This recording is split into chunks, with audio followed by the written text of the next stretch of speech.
Hi guys, it's me, and this is a study of the Wheel of Time with the Rain Serpents. I hope you guys enjoy this episode, and please read the books. Read the books with me, and then let's talk about it.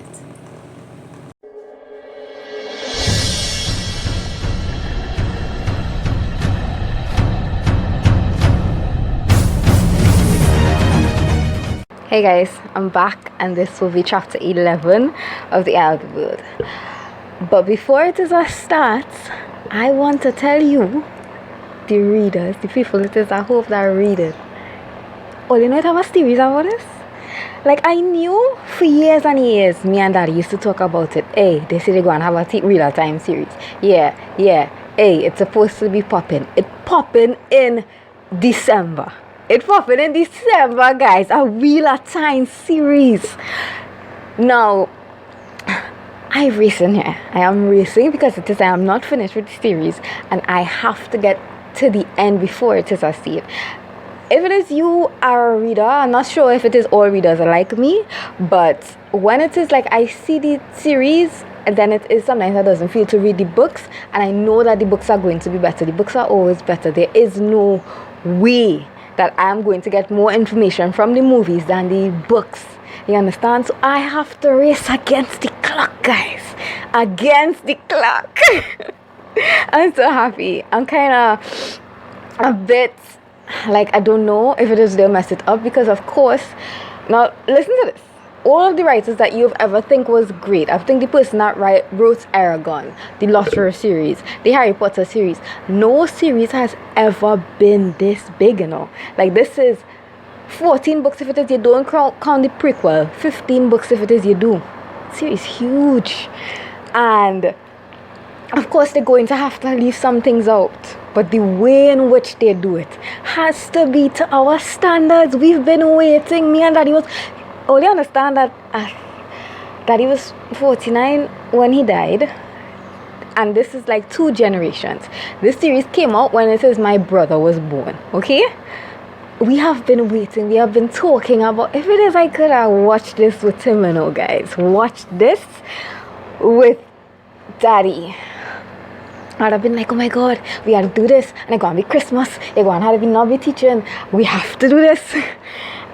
And I don't have anybody, well, actually have my Wheel of Time people now, because I joined some groups. So if there's a slide into your chat and I say, hey, watch Wheel of Time with me on our computers, please don't think I'm a stalker. I'm not. I'm just a girl who needs her people. So anyways, we're getting into it today. Chapter 11. In chapter 10, what happened was that they were racing, because remember, it is like a Draghkar had been sighted. So like they were racing to get to the Taryn, across the Taryn, that is the water, before it is like when for some reason dark creatures have problems crossing water, just like in a lot of certain other things. So they're saying once we get over on the other side, we wouldn't be as in crap. It wouldn't be as dangerous for us. So they're racing right now. Rand, my boy Rand, he's looking at Bella, which is the horse that he has. It was his horse and like belonged to, I guess, his father, and they used to use it on the farm or whatever to get to places, whatever. Right now, he told, when it is he going come out of nowhere, and it is she wanted to come with them, right? He said, well, maybe this horse would work, Bella, the horse. However, it's not like if it is, she has been trained or she has been bred for the sort of riding, that the heavy riding that it is they putting her under right now. So he hoping against hope, because he's saying, what if it is Bella can't keep up, will they leave Egwene behind?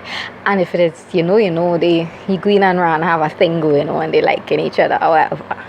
So he's hoping, and I know you're wondering why it is I saying this story, but it's important, you know. It's important, guys, for the recall that Robert does always do. So it is important that it is you are watching, that he is hoping against hope that Bella has the energy, the longevity, the strength to take Egwene where she needs to go with them. So they stop the riding, and this has like probably been the fastest that anybody has made the ride from Emmonsfield to Watch Hill, right? They stop and the 2 of us people and Tom thinking, okay, so like we this mountain for the night or whatever.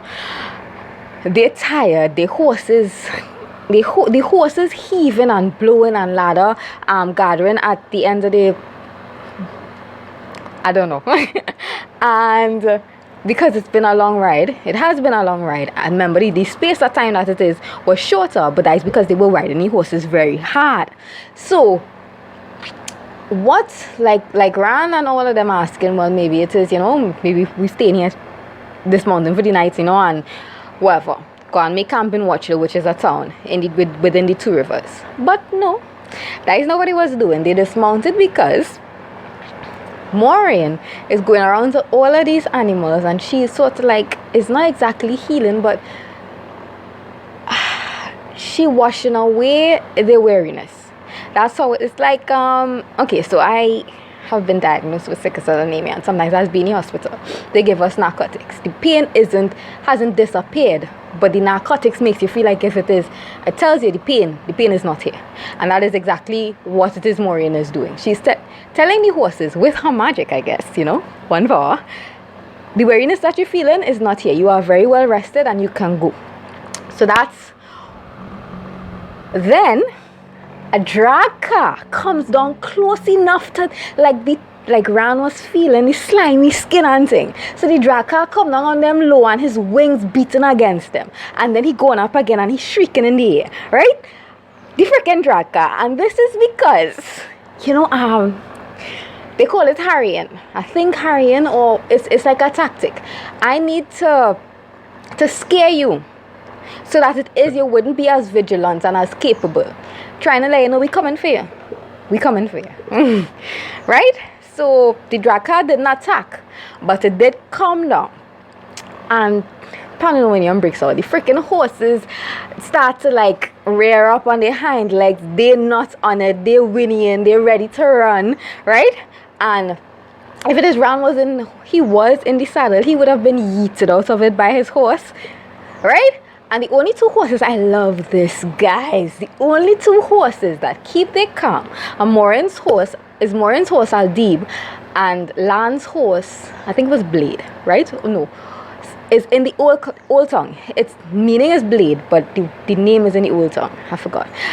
Anyways, so what happens is, and the reason that it is like I love that so much, guys, is because it's just good storytelling. I personally like that time. I like imagining that time when it is like people used to go on horseback and they used to go into war and we had swords clashing and clanging and people was doing archery and stuff. That appeals to me. Just like I was telling you last time, I used to play Age of Mythology. The war, that's bad man thing, But anyways, the reason that the horses don't react is because they were trained for war, guys. You wouldn't exactly call Aldib a war horse, but it's kind of like what it is. Even when it is you're under attack, they know that they're supposed to hold their position. These things, man. Robert Jordan. Anyways, so what happens after that? So Lan is like, mount, we leave it, right? Well, they were going to leave anyways. They just stopped so Maureen could go around to the horses and heal them, right? So they start riding again. Pace, it's real pace this time, because the Draghkar has their location now, and he's probably already reported it to the Myrdraal, and the Myrdraal probably coming.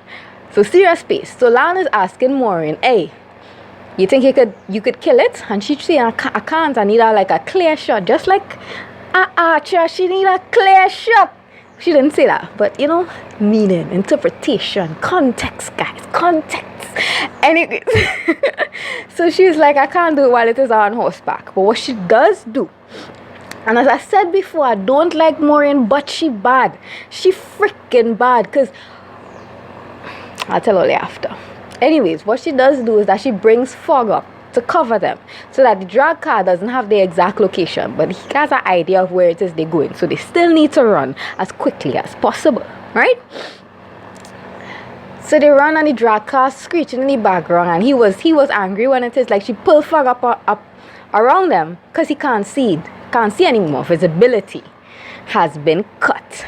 So they get to Taran Ferry, I think it's the village, and they go straight to the home of the person who owns the ferry. He owns the ferry, and he's the person that ferries people across the river, right? So you knocking, land okay, guys, are like real early in the morning. They have somewhere to be, and they're gonna die if it is they don't get through. So the person comes out and he's grumpy, as you know he expected and want to be somebody can't be waking you up 3 or 4 in the morning and whatever. And he says, you know what, the Charon doesn't go over in the night, especially in this fog. What the hell? But I am telling you that I really believe that Balan and Maureen have money. They have money because he just started counting out gold coins into this man's hand. And he's like, I will give you as much when it is we are on the next side. You're still not going? And the man was like, well, you know. So he comes and he goes back inside and he's like, I need to get my haulers and stuff, things together. But yeah, we're going tonight, as you see. Because money talks. And the chapter ends there, guys. But stick with me. We know now that I feel like if it lends more credibility to what Lan and Maureen was saying, that people after, because the Draghkar was following them. It came down into the crowd of them and the wings was beating at them, I guess, to scare them as well. Right? So we know now we on the run from evil. From evil, guys. These books are so good. See ya.